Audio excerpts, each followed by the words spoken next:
오늘 독서와 복음은 주님의 규정을 지키는 의로움에 대해서 이야기하고 있습니다.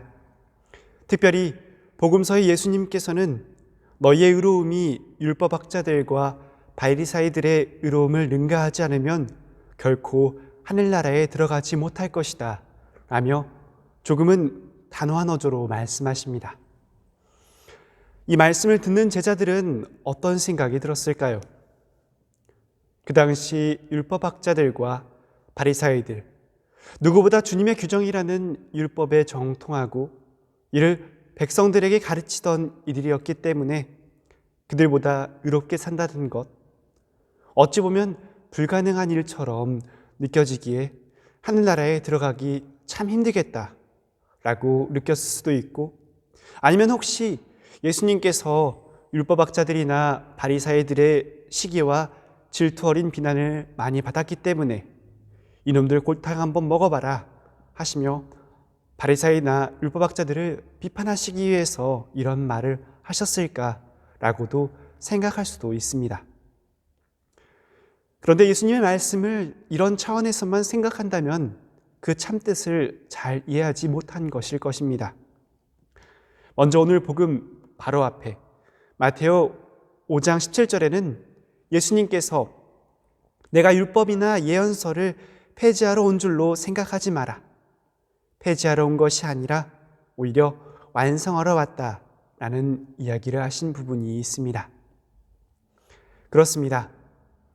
예수님은 단순히 율법으로 누군가를 얽매이게 만들거나 누군가를 비난하시는 분이 아니라 그 율법을 완성하고 그 참뜻을 알려주시기 위해서 이 세상에 오신 분이라는 점을 먼저 생각해야 합니다.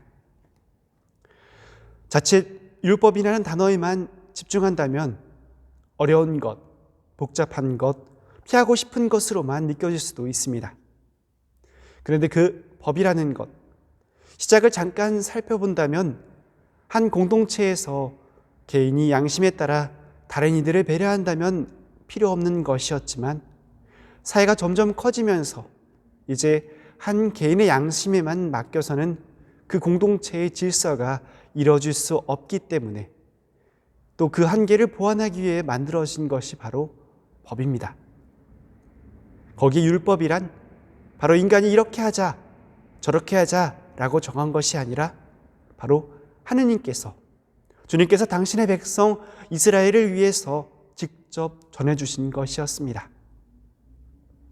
예수님께서도 이 율법에 대해 이야기하실 때 여러분도 잘 알다시피 단순히 외적으로만 지켜야 하는 규정으로서 법조문으로서만 이야기하는 것이 아니었습니다.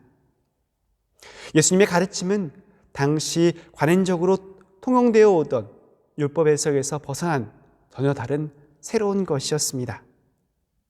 당시 바리사이들과 율법학자들이 율법의 정통에만 얽매여 무엇을 하면 안 된다, 꼭 무엇을 해야만 한다 등 수많은 율법 속에서 사람들을 억압했던 것들과는 달리 살인하지 마라가 아니라 자기 형제에게 성을 내지 마라 라고, 또 제단에 예물을 바쳐라가 아니라 예물을 제단 앞에 두고 물러가 먼저 그 형제와 화해하라 라고 이야기하십니다.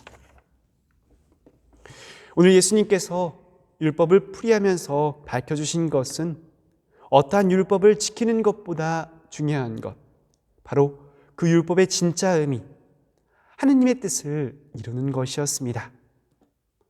곧 이 세상을 창조하시고 보시니 참 좋았다라고 하신 창조주 하느님의 마음처럼 세상에 생명을 주고 인간을 자유롭게 하는 그 사랑을 이루기를 강조하셨습니다. 그런 면에서 예수님은 율법의 새로운 스승이십니다. 바로 우리가 우리의 마음을 되돌릴 수 있도록 제1독서 에제키엘 예언서에서 이야기하였듯 악인이라도 자기가 저지른 죄악을 버리고 하느님께 돌아서도록 가르치셨고, 당신의 삶으로서 그 율법의 참뜻, 바로 내가 다른 일을, 하느님이 바로 우리를 사랑하신다라는 그 참뜻을 밝혀주시면서 우리를 살려주시는 분이십니다. 예수님께서 말하신 의로움이란 결국 하느님의 마음으로 내 마음을 여는 것에서 시작됩니다. 단순히 형식적이고 법률적인 것을 잘 지키는 것을 넘어서 서로의 마음을 열고 각자의 마음에 닿는 것, 비슷하게 닮는 것에서 시작합니다. 시기와 질투, 탐욕 등과 같은 나쁜 생각들로부터 우리의 마음을 자유롭게 하여 주님께로 되돌리는 것부터 시작됩니다. 주님의 마음에 공감하는 것, 그 마음을 느끼는 것, 그 마음에 움직이며 닿는 것입니다. 그것이 바로 공정과 정의를 실천하는 것이고 우리를 새롭게 변화시키고 살리는 것입니다. 오늘도 주님은 자신을 우리에게 내어주시면서 당신의 그 사랑의 마음 안으로 들어오도록 당신 손으로 우리 모두를 이끄십니다. 그 사랑 안에 머무는, 주님의 사랑 속에 머무는 하루가 되었으면 좋겠습니다. 아멘.